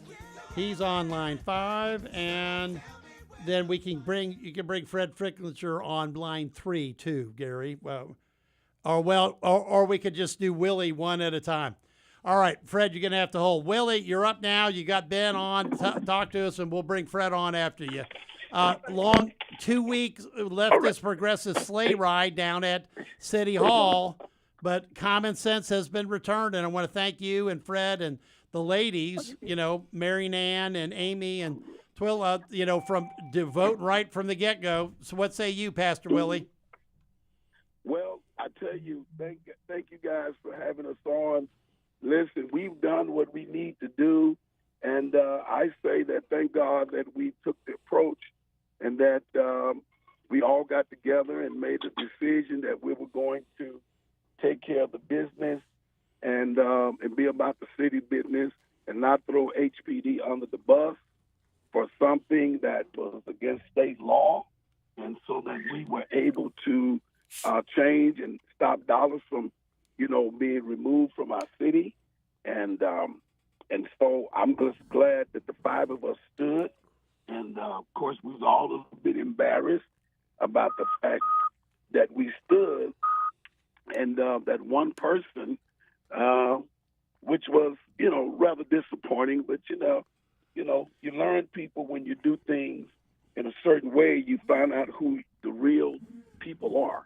And especially on the issue with that. And it was disappointing, but we turned it around, and we're moving forward. And, Willie, we had Mayor Whitmire on in the last hour, and, his comment was he was trying to work with Salinas, and, and he felt like that at some point he had to vote for it because otherwise, Salinas would not have taken the compromise to go. But, of course, it was the only time I said I disagree because Salinas was immediately out. It didn't work because she was immediately out saying it was going to be ticket and release, and she was coming back for more, and it was going to be a real fight. And SB 4 has just been upheld again by the appellate courts. So it would have been really a complete, utter catastrophe for the taxpayers of the city because it would have been not just Governor Abbott pulling everything off that he can, which is $110 million, but Attorney General Paxton would have, not only filed the suit, but would have won. Now, was it that logic that finally won over, obviously, the other 6 members, count the pro tem, and obviously the mayor? They were all voting 13-4, and even Julian Ramirez, who had voted no, came back to voting yes with you. So finally, logic prevailed. Is that what happened, Willie? That's exactly what happened, Uncle Paul. And let me thank you for your action. And I know in conversation with Mayor Whitmire, who I certainly support in many areas. I think he's done a great job. He just voted the wrong way on this and was able to turn that around. His 50 years of legislative experience, and which I will give him credit that the day that they voted, he did tell the council, you do know Austin is watching. Well, and he was absolutely correct. Well, but by the way, Willie, I'll leave you with this because I got to get to Fred. He came on and said he listened to everything that we had on, with Ken Paxton on and John Corner on. So he's now a regular Amigos listener like you are. Willie, have a great weekend. We got a bunch of background noise, so I got to let you go. All right. Thank you, Willie. Thank you, Willie. And let's, without further ado, get Fred Flickinger up, please, from line 3. Hey, Fred, what would you like to add on? And again, thanks for being one of the 5 people that voted right from the beginning. Well, and I haven't heard the show earlier, so maybe this is redundant, and I apologize if it is. But I think one of the things everyone's been missing is there is a huge amount of pressure from the progressives on this. Huge. Fred, huge. Tuesdays we have public session, and we've had up to 100 speakers on this topic alone in single sessions, and it'll be 95-5 for us to, have no involvement with ICE. We have people asking us to kick ICE out of the city, people asking us to be like Minneapolis. and saying that Minneapolis and Minnesota are the examples that we should follow. There is just a huge amount of pressure. I mean, it's the same group that censored the mayor, same group that has, did the recall petition. There's just a huge amount of pressure from the progressives, and obviously with the most recent election, they got to win, and they feel like they've got the wind at their back. Well, and Fred, I do admit that as soon as I heard about this, I called Mayor John on Wednesday and said, you're going to have to treat these ICE warrants like everything else. Reason we brought Ken Paxton on here was to state the obvious that, look, SD4 language has been upheld, and now it's been upheld again today by the Fifth Court. It's really strong language. It says you can't prohibit or materially interfere with any type of federal, laws in this area. And so you guys, and I've given you, if you need to tag in the future, you can say Uncle Paul made me. But the fact was, you get this narrative, and it is tremendous pressure from leftist progressives. Okay. And they probably haven't learned their lesson that they put something up and they got reversed 13-4 within 2 weeks. I don't know. Do you think these three leftist progressives have learned anything from this, or are they going to just keep doing it? I think we get more of the same. And in fact, next Tuesday's session is an evening session. It is going to be a show. They're going to be out there. And, the other thing I think people have kind of missed is last year, for all of 2025, we're talking about 74 times where HPD called ICE and the person ended up being deported. The majority of the time when HPD called ICE said, we're not going to come pick them up. Right. So obviously ICE is already using discretion, and I think the idea of HPD, who isn't trained in immigration matters, the idea that they're going to call ICE and let the experts decide what's to be done is the right decision to make. Right, because in HBOU's defense, they lit up like a Christmas tree. Because what did they do? If they let a mass murderer go and a bunch of people die, first it's guilty, on the, I saw on the department from liability, the officer himself would be beside themselves. And the public doesn't want to take a chance on public safety. This whole deal where leftist progressive judges have released violent criminals like popcorn and 180 people have died per Crime Stoppers. I mean, they just don't tolerate it. So, but again, this is Fred Flickinger from District E in City Council standing up tall to begin with. And fortunately, the Fab Five got 8 reinforcements and it became a solid 13-4. That's quite a beatdown for the leftist progressives at City Hall. Give you the last word, Fred. No, just happy with the way things have turned out. I think Mayor Whitmire's done a great job. I think he was trying to thread a needle, missed it by a little bit, but we've got it to where it needs to be, and I think we're in good shape. All right, Fred, thanks for calling in. Have a great weekend. All right, let's let's turn and burn. Get your calls in. Ben, we got John on waiting to talk about Iran. Why doesn't everyone else join him at 281-558-5738, 281-558 KSEV, or pound KSEV? It's free for those Verizon callers. And see, now here, a little Buffett is the way to go into the weekend, especially on a warm one. The Psy guy told me the other day it's going to break 90 either Sunday or Monday. So summer is right around the corner, but the Amigos are next here on The Voice of Texas.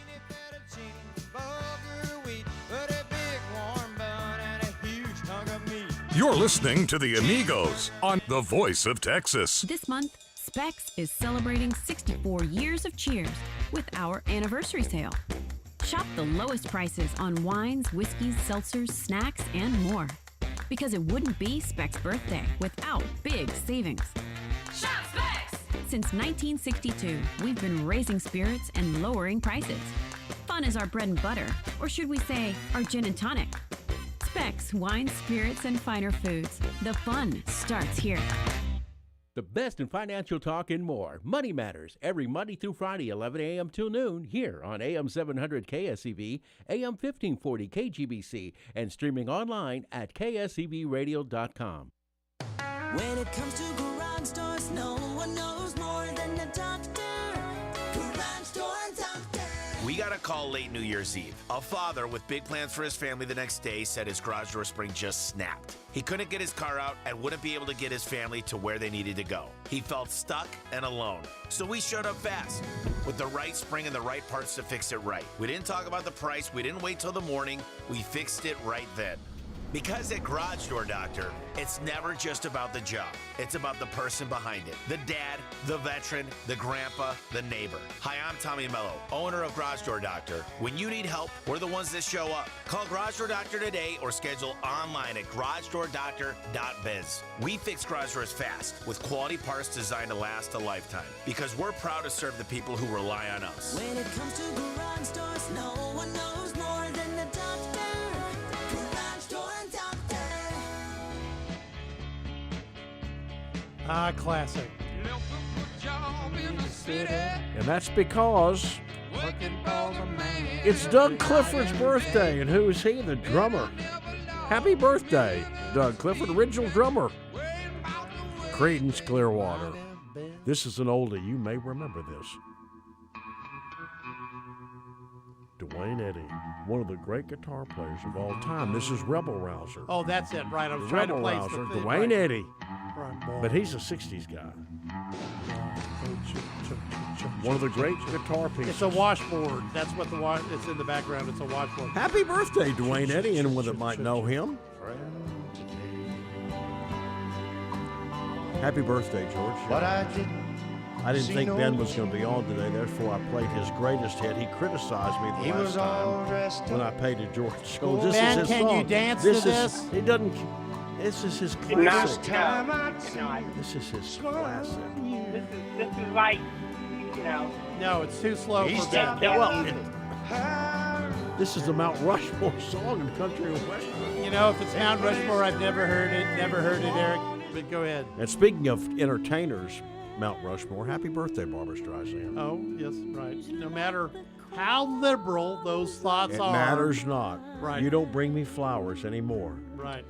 Is this the duet or you No, just this is the way we were. Okay, very good. Robert Redford, a shout out to the Gag me. I hate this movie. Ben, I don't think Ben is in a really good mood today. No, you're not I don't kidding. think Ben's really good. I don't know where he is. I don't know where he is, but he's whatever, not in wherever not you in a are, good don't mood. do that again. Wherever you are, don't do that again. Paul, let me, Paul. Yes, Paul, come back. I'm going to ask Eric a question, okay? Yeah. All right. So the ICE administrative warrants that the police are looking at, the database, ICE knows the reason why the warrants were issued. So right. it could be. So when the police call, they and know. check with ICE are the ones. They can make the decision. It If looks like they think are. And they it's did. warranted. They do. All right. So they picked up Well, I don't- 74. I don't- Ben, so they picked up I don't 74 people. understand- Right. Right. So, Eric, explain why progressives, your party, wants to prevent the ICE from picking up those people. And these warrants, this could be people that re-entered the country a second time after they were deported the first time. They could be people I can't Or that have had even their worse, hearing- Ben, let me give a practical. right, Ben, or Ben, had their hearings in Ben, front of an immigration judge. Ben, let me give and a were practical. denied their asylum claim. Ben, slow down. Let me give a practical example. They had a hearing, but they've committed another offense since then, and maybe it's a violent criminal. Well, then So- ICE is so- going to come get them. Yeah, see, that's right. But So- that's a criminal warrant. But that's HBOU saying they're going to call because they're going to make that call, and it's up to ICE to decide whether to pick them up or not. Because, Ben, I'm not the member of the Progressive Party. Ben, the argument is legally that you can't detain someone for a non-criminal offense. You can't detain them.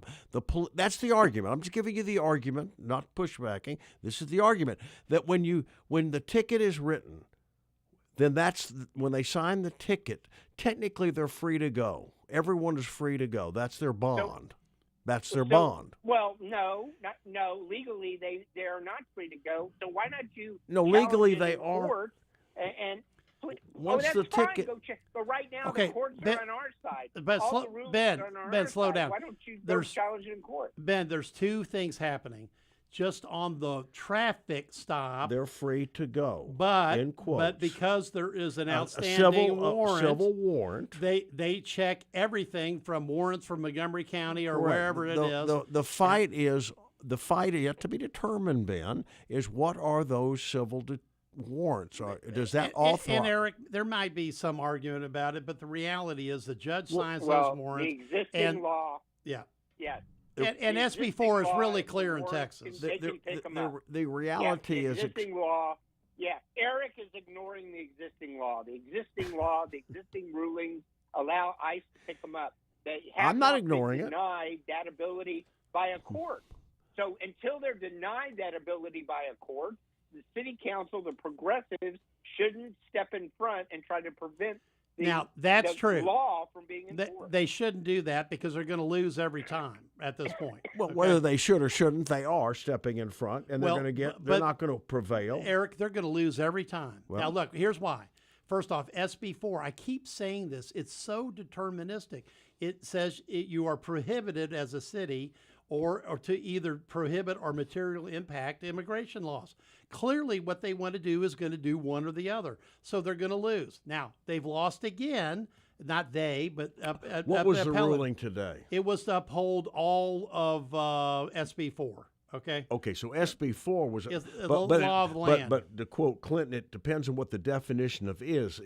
The fight is still over. Well, but Eric, interfering, correct? But in this area now, up through Louisiana, Fifth Circuit, they're going to lose. Okay. Sure. Well, I agree. Right. So why waste the time? The existing law allows ICE to pick up people on administrative warrants. That is Until correct. You get the law changed either by Congress or by the judiciary. They need to enforce the existing law, which allows. Because look, let's look at this from an HP. I keep going back to this. They want to keep the public safe. They want to have no liability. The only way to do it is if ICE says to pick up these 74 people, pick them up. But remember, ICE has to come get them because that's the way it works now. So it's because look, how many of these 74 were violent criminals? How many of them would have hurt somebody? Half of them would cause serious carnage if they're violent criminals. We know that from the 180 violent criminals that have been released by these leftist progressive judges. And if you notice, I'm not saying partisan. It's a philosophy the leftist progressives have that you can't hold them. You said it earlier. Well, there's many states they don't want to hold them at all. Well, that's right. That's the argument. There's the civil warrant. You cannot unreasonably detain someone, even if they were originally stopped for a traffic ticket. That's the fight. That doesn't mean they're going to prevail. But the idea is that you're unreasonably retaining someone, keeping them under arrest for a traffic ticket. That's the argument. I'm not saying it's valid. I'm saying that's the argument. Well, okay. Well, and, good luck making that argument at the Fifth because they've already... Fifth Circuit anyway, for sure. Fifth Circuit, right. All right, let's put John on from Tomball. He wants to ask a question about Iran. Hey, John, you're on the Voice of Texas. Come on. Appreciate it, gentlemen. Every war of aggression, and this most certainly is one, is gilded with justification for public consumption, to get the public to go along with it. And those justifications are never the real reason for the war. And in this case, you guys have been talking about how soon this war may end. It's not going to end for a long time, and that's because the real reason for this war is to serve the greater Israel project. And Israel, especially the rightists in Israel, You gotta be kidding. Israel Come want on.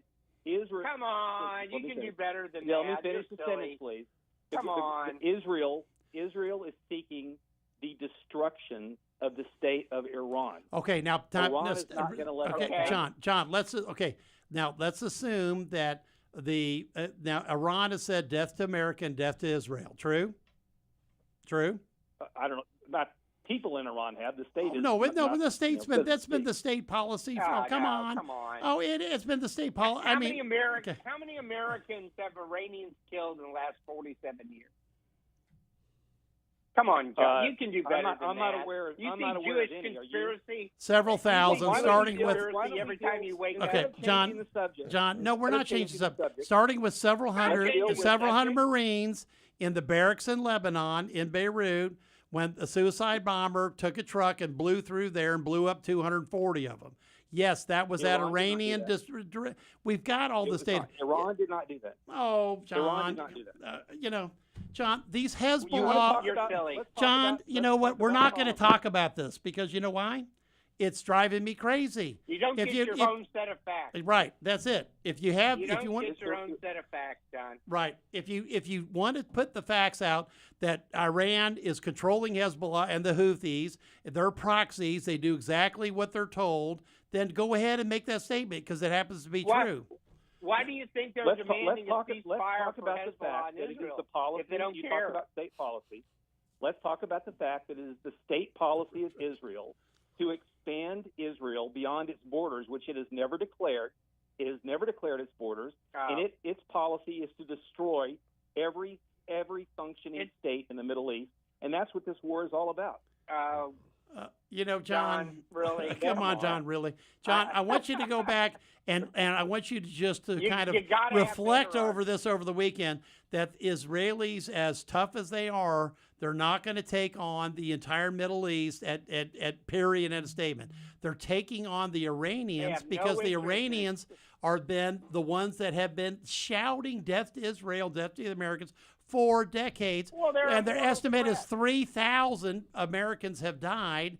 Now, look, it's going to be, now I will agree with you, this is going to be, could be a very long war because the Iranians, unfortunately, are a theocracy. They own 80% of the Revolutionary Guard does, or 60, pick a number of real estate now. If they get out of power, they're done. So they may decide just to go to ground and say, come blast us out, literally, one by one, and that means it's going to be a long, long time.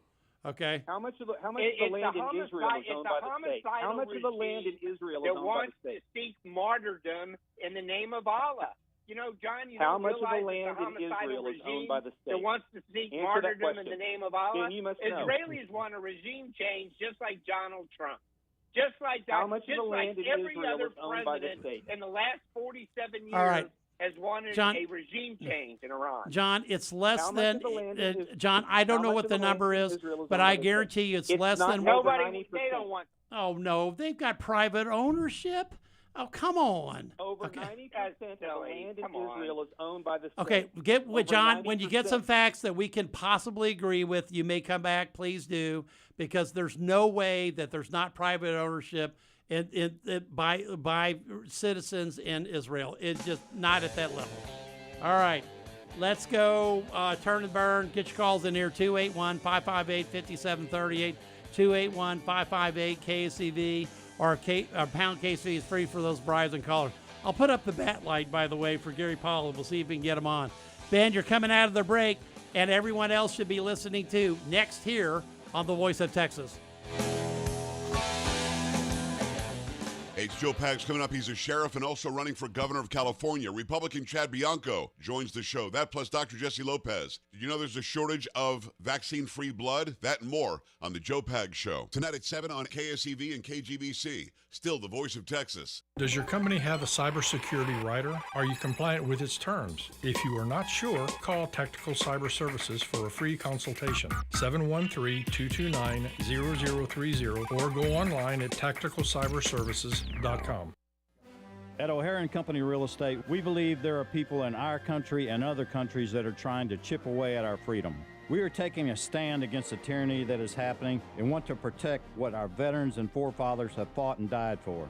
Texans are independent thinkers, self-reliant, and bold. If you want a real estate company that has a backbone, give us a call at 281-373-3393. Again, that's 281-373-3393, or look us up on the web at o'harare.com. O'Hara & Company Real Estate backs our patriots, veterans, and first responders. We are proud to stand up for what we believe in, so give us a call at 281-373-3393. Again, 281-373-3393, or look us up on the web at o'harare.com. As William Wallace said in Braveheart, they can take away our lives, but they will never take away our freedom. God bless America, and God bless Texas. Hi, this is Michael Miller. Join me this weekend for the Backyard Bay radio program, now at our new time, Saturday mornings at 9 a.m., right here on AM 700 KSEV, The Voice.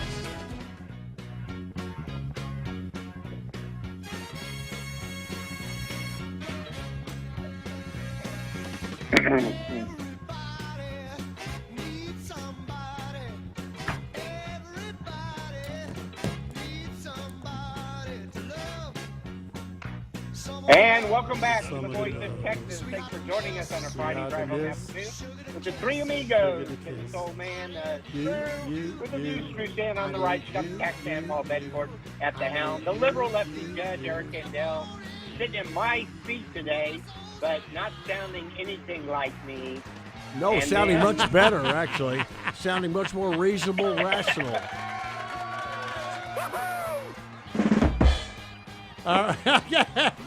Hey, Gary, by the way, Ben, I called Gary Polland in the break.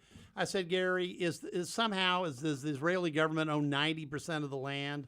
And his comment was no, there is private property ownership in Israel. He thinks, however, they own about the same ratio as the U.S. government does, which is too much. But that was his comment. Okay. Yeah. You know, so Look, I don't see how a country of 10 million total population, of which 75% happens to be Jewish. I don't think they want a country of 90 million Muslims, in greater Israel. I don't know what this guy's talking about. Okay, well, now going ahead here. All right, we've had some major races now in. Virginia's now in on redistricting. It looks like this moves to a thrill in Manila between Hakeem Jeffries and Governor DeSantis, who's a lame duck down in Florida.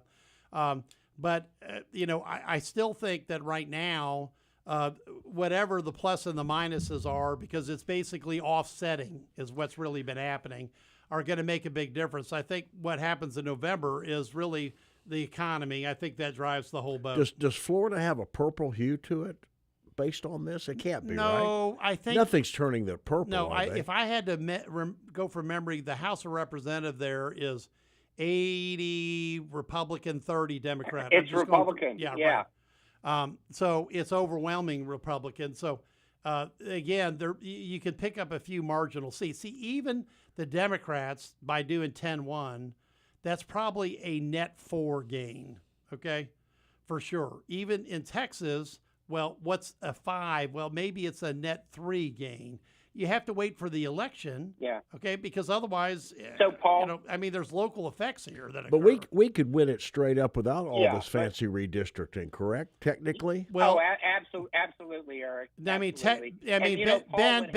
Ben, you know this. Out of the last 39 of these interims, the party in power has only won 2. So that's less than 5. Yeah. Well, it's about 5% chance that the party in power wins. That might have been Roosevelt and. Yeah, who knows, right? Yeah. But your That might biggest have been issue, Roosevelt and Eisenhower. your biggest issue, and it's far fetched. The Senate could get flipped. It's far fetched, but if the electorate is angry enough, are there enough Democrats running? It's in play. Right, Yeah, I you think get it's in 5 play, races Eric. up, right? And Paul, on redistricting, I think what happened is not every Republican state decided to do it, but every Democrat state who had an opportunity took that opportunity to do it. That's what happened. Well, I tell you this, they didn't have to take the opportunity in New England, in Connecticut, Massachusetts, New Hampshire, Vermont, and Maine, Rhode Island. Massachusetts. No, there were no Republicans. in there's Massachusetts none. already. There are no Republicans up in those There's states. zero. There's 0. Okay. Well, then maybe I should applaud Texas's efforts, huh? You should have applauded. Yeah, Well, well, let's assume that I did. Well, California wasn't going to take that line look, down. Okay, here's the bottom line. There was an old saying, there are no secrets, especially military secrets, but there are no political secrets, period. And what happens is generally for every action, there's an equal and opposite reaction. Of course. Because in a two-party systems, that's what the parties do. That's what you they do. react to each other. What did you expect? It's kind of like not playing chess, right? I mean, what did you think was going to happen? Well, I already walk away free with a redistricting. Someday in my book, I will tell you what I thought happened. Because Yeah, I'll tell you what. Yeah, because I was pretty accurate, on a prediction. But you didn't have to do it. You didn't have to convene. You didn't have to get involved in that fight. But in all these fights now, in my opinion, guys, this question I went, these are really secondary, okay? The primary problem is what? The economy. The economy and what the consumer Gas thinks of prices. it, and the gas prices and what they're spending, and, the fact that... And the lowest consumer confidence number ever. Took the words out of my mouth, Ben. And can't blame all Biden of this anymore. Biden's out. And and because of that, the Trumpster's numbers are at his all-time low. I think 36 approval. His all-time high negatives on especially among independents with off-the-chart negative That's the numbers. problem. That's Minus your problem. 55 is a net. That means 75-20. It's a crusher number. Okay, because that means the independents, and we've seen it already, because we've seen these numbers in 30 special elections in the country, and independents are voting overwhelmingly against Republicans as a result. Let me ask you a question, and I know that he got a big swath of the Catholic vote. You don't hide your Catholicism, and you are Catholic. His thing about the Pope, that's got to cause some it's dilution. interesting. We'll talk about it next week. The polling shows that Anglo-white Catholics, it has not helped them. But there was a bounce in one poll under basically non-white Catholics. So I don't know what's happening there yet, but we'll know. From a voting perspective. We'll know by next week for sure. All right, because we'll have some more data by then. Ben, good golf wherever you're at. Wherever you are. No, I don't think so. I think I'm on the shelf this weekend. That means you've got Honeydews by Kathy. Yeah, well, we know now. I'm gonna do those for Mrs. B and Eric. How about you? Little League.